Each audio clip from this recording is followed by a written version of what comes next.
Guys, for tonight's video, nito po ulit kami sa bukid na nagano po kami ng galigleg. Ito guys.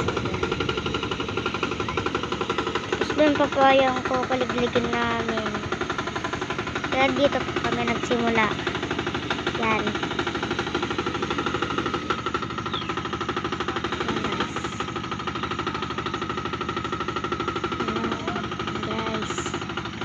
Yan guys. Yan guys, so yan. Nagkukuliglig na po kami dito para po makatanim po kami ng palay.